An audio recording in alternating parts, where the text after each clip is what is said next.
সেগুলো তুলে বর্জ্যপদার্থ তুলে আবার সেই পুরনো অবস্থায় ফিরে আনছে। ভালো লাগছে দেখে খুব। এখানে মেয়েরা কাজ করছে, এদিকে মেয়েরা কাজ করছে, ওদিকে পুটল্যান্ড নেমেছে। বাহ, খুব ভালো কাজ দেখাচ্ছে, ভালো লাগছে দেখে। এটা সমস্ত কিছু এরা পরিষ্কার করছে নিজেদের দায়িত্বে।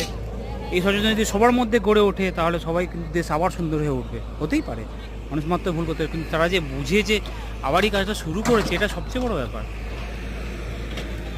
নিজেদের মধ্যে আন্ডারস্ট্যান্ডিং করে কাজ করছে, খুব ভালো লাগছে দেখে। এইভাবে যদি হয় তাহলে নতুন ইন্ডিয়া আবার গড়ে উঠবে। নতুন ইন্ডিয়া, নতুন ভারত, আবার আমাদের নতুন ভারত করতে গেলে এইরকমভাবে আমাদেরকে সাথে সাথে যদি কাজ না